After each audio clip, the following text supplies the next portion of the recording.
Hello जी, आप देख रहे हैं मस्ताना मुसाफिर यूट्यूब चैनल। और आज मैं हूं हरियाणा के कुरुक्षेत्र में, जहां पर महाभारत का युद्ध हुआ था और इसी पावन धरती पर श्री कृष्ण जी ने गीता का उपदेश भी दिया था। ये जर्नी मैंने शुरू की है अपने शहर रोहतक से, और वो भी अपनी बाइक पर। और यहाँ पर आते ही सबसे पहले दर्शन होते हैं श्री कृष्ण जी के। ओम नमो नारायण। आप भी दिल्ली से रोडवेज लेकर या फिर बाई ट्रेन कुरुक्षेत्र आ सकते हैं। अभी मैं जा रहा हूँ ब्रह्म सरोवर। वैसे तो ब्रह्म सरोवर आने के काफी सारे रास्ते हैं, पर हम ब्रह्म द्वार से चलेंगे। तो अभी हम आ चुके हैं ब्रह्म सरोवर के अंदर, और इसकी दीवारों पर महाभारत के चित्र बनाए गए हैं। पूरी दीवार पर कई सौ चित्र हैं। चित्रों द्वारा महाभारत को दर्शाया जा रहा है। जैसे धृतराष्ट्र जी ने भीम की जब मूर्ति का खंडन किया था, तो उस समय का ये चित्र है, और यहाँ पर जानकारी भी दी गई है। ऐसे चित्र आपको पूरी दीवार पर देखने को मिल जाएंगे। इनके नीचे लाइट भी लगाई गई है, ताकि रात के समय जो प्रतिमा है वो अच्छे से दिखे। काफी सुंदर और काफी संक्षेप में इन मूर्तियों को बनाया गया है, जैसे कि भीष्म पितामह बाणों की श्रेया पर लेटे हुए हैं। और हम आ चुके हैं ब्रह्म सरोवर के पास।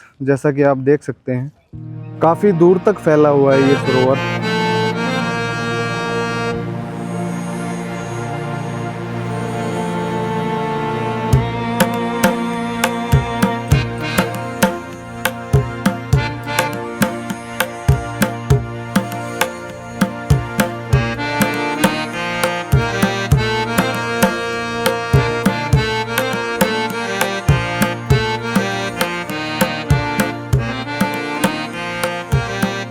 वहाँ सामने महादेव का मंदिर भी दिखाई दे रहा है। अभी वहाँ चलेंगे पैदल पैदल। पहले आप सरोवर के दर्शन कर लीजिए। माना जाता है इस सरोवर की रचना स्वयं ब्रह्मा जी ने की थी, और पांडवों ने युद्ध से पहले और युद्ध के पश्चात यहाँ पर स्नान किया था। सूर्य ग्रहण के समय काफी मात्रा में श्रद्धालु यहाँ पर आते हैं और स्नान करते हैं। बताया जाता है ये सरोवर दुनिया के सबसे बड़े सरोवरों में से एक है, और इसकी संरचना स्वयं ब्रह्मा जी ने की थी। अभी आप देख रहे हैं सर्वेश्वर महादेव मंदिर, अर्थात सबका ईश्वर, और ये मंदिर महादेव को समर्पित है। बताते हैं यहाँ शिवलिंग की स्थापना समय ब्रह्मा जी ने की थी। तो भाई मंदिर के अंदर फोटो खींचना मना है, मैं भी इस नियम का पालन करता हूँ। यहाँ पर रोज शाम को आरती होती है, तो आप वो देख सकते हैं। महादेव के दर्शन के बाद अब हम जा रहे हैं आगे द्रौपदी कूप देखने, जहाँ पर माता द्रौपदी ने लहू से अपने केश को धोया था। एक तरफ है माता कात्यायनी जी का मंदिर, और उसके ठीक दूसरी तरफ है नंदीघोष रथ, जिसपे समय भगवान श्री कृष्ण और अर्जुन विराजमान हैं। इस रथ को देखकर आप अनुमान लगा सकते हैं कि जब श्री कृष्ण जी गीता का उपदेश दे रहे होंगे, जब कैसा रहा होगा।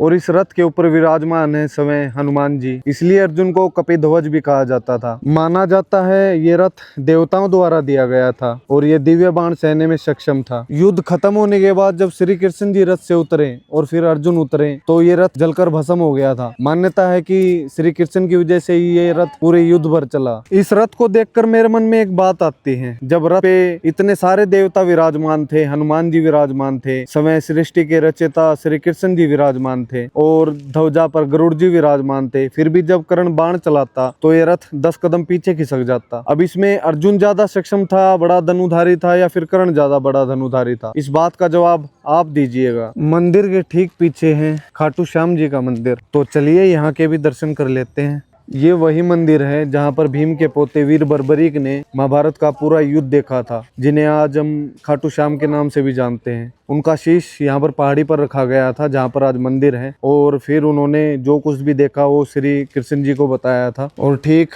बाबा श्याम के दरबार के पीछे है द्रौपदी कूप। तो बाबा के दरबार के अंदर ही नीचे जाने का रास्ता है द्रौपदी कूप का। माना जाता है कि माता द्रौपदी ने यहीं पर दुशासन के लहू से अपने केश को धोया था। इस द्रौपदी कूप में लोगों ने इतना पैसा भी डाल रखा है, मन्नत मांगते हैं यहाँ पर। अब माता द्रौपदी ने दुशासन के लहू से अपने बाल क्यों धोए थे, इसके पीछे जब महासभा हुई थी जहाँ पर जुआ खेला जा रहा था, तो वहाँ पर द्रौपदी को हारा गया था। फिर दुशासन ही उनके बाल पकड़ के लेके आया था सभा के अंदर, जब उन्होंने माता द्रौपदी ने प्रतिज्ञा की थी कि मैं अपने केश जब तक नहीं बांधूंगी, जब तक दुशासन के लहू से मैं अपने बालों को धो नहीं लेती।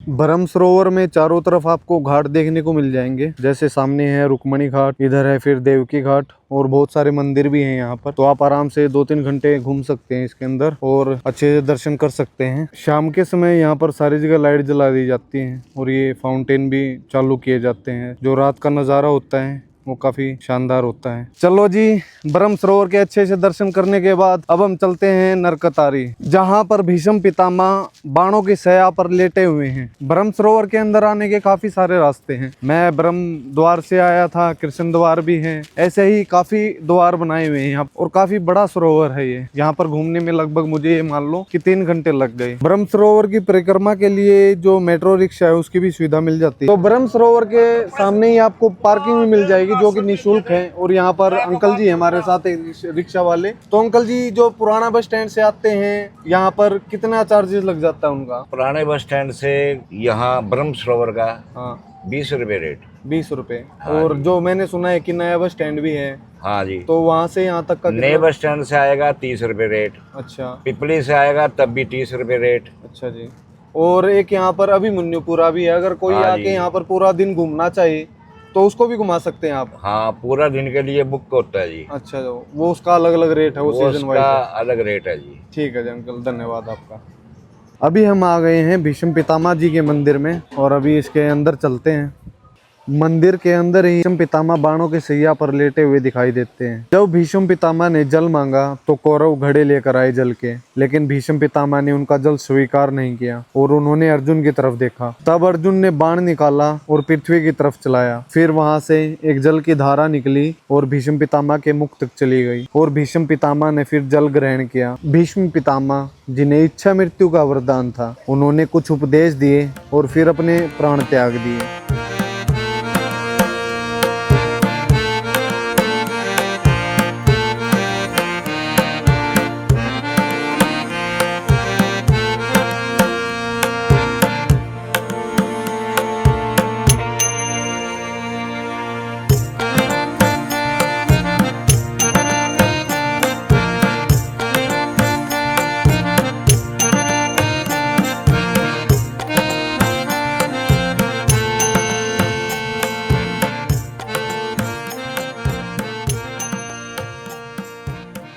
ये मंदिर के अंदर हैं जो भीष्म पितामह यहाँ पर बाणों के सैया पर लेटे हुए हैं, और साथ में 5 पांडव खड़े हैं और द्रौपदी भी हैं। भीष्म पितामह के पास माँ गंगा भी दिखाई दे रही हैं, क्योंकि भीष्म पितामह हैं जो गंगा पुत्र कहलाते थे। और यहाँ पर 5 पांडव भी इनके साथ में खड़े थे, क्योंकि अर्जुन ने ही उनको जल पिलाया था। और यहाँ पर आप धारा देख सकते हैं जो कि पृथ्वी के अंदर से आ रही है, और ये सीधा भीष्म पितामह के मुख में जा रही है। भीष्म मंदिर के पीछे एक हनुमान जी की भी प्रतिमा है, और वो काफी विशाल है।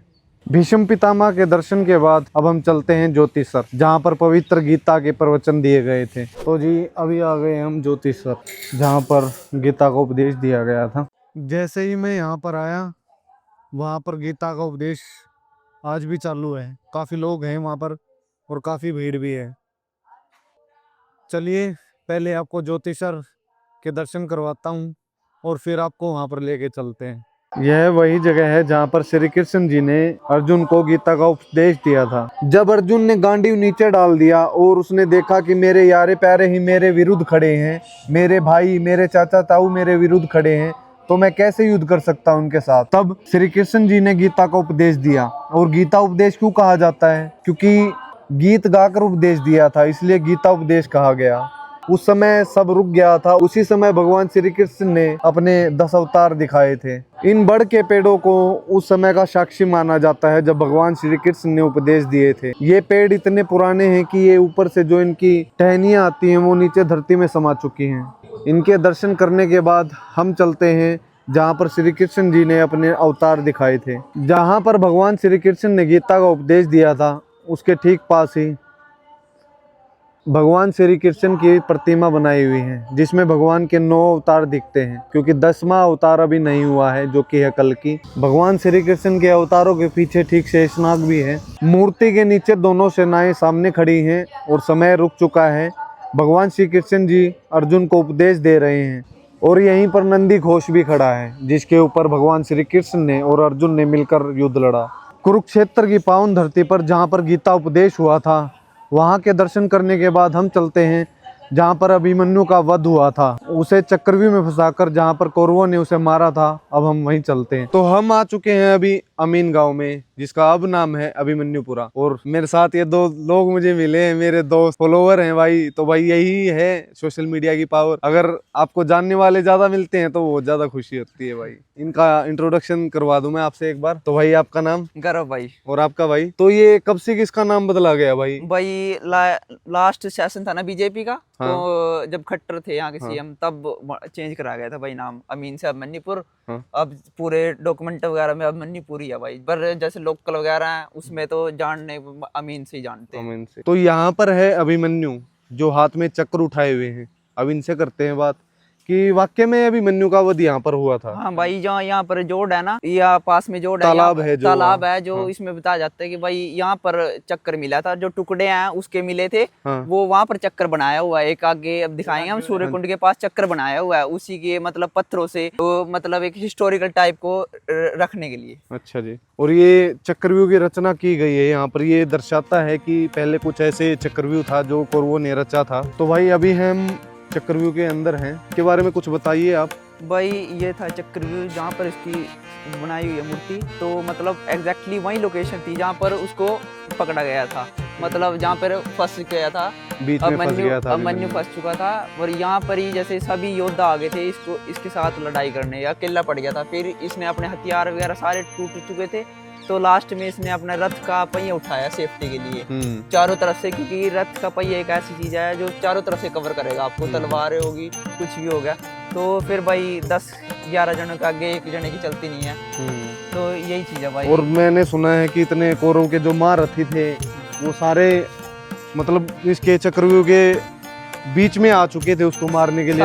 सारे बीच में आ चुके थे भाई, बिल्कुल। यहाँ पर अभिमन्यु फंस गया था और उसके पास कोई हथियार नहीं था। जब उसने रथ का चक्र उठाया, जो व्हील है अपना पहिया बोल सकते हैं, वो उठाया और फिर उसने उससे युद्ध किया। अब सारे महारथी उसको इतना दर्द दे रहे थे, फिर भी अभिमन्यु आखिरी सांस तक लड़ता रहा। और इसके पीछे बात ये हुई थी कि अभिमन्यु ने चक्रव्यूह में घुसना तो सीखा था पर बाहर निकलना नहीं सीखा था, क्योंकि अर्जुन जी जब माता सुभद्रा को चक्रव्यूह के बारे में बता रहे थे तो माता सुभद्रा को बीच में ही नींद आ गई थी, जिससे अभिमन्यु को चक्रव्यूह में घुसना तो आता था पर निकलना नहीं। जब अभिमन्यु शस्त्र उठाने के काबिल नहीं रहा तो उनकी दशा कर्ण से देखी नहीं गई और कर्ण ने ही अभिमन्यु का वध किया था। यहाँ पर 48 कोस में जैसे वो वरदान दिया हुआ है कृष्ण ने कि किसी की मृत्यु होगी वो उसको हरिद्वार नहीं लेके जाते, फूल वगैरह लेके जाते जैसे भी डेथ पे। और ये चीज है कि भाई यहाँ पर जो भी मिट्टी मिलती है ना, जो बिल्कुल ही निचाई में, वो लाल मिलती है बिकॉज ऑफ, क्योंकि खून के साथ, क्योंकि अपने वीरों ने यहाँ पर शहीदी की, इसी वजह से वो खून लाल हुआ। इस मिट्टी को एक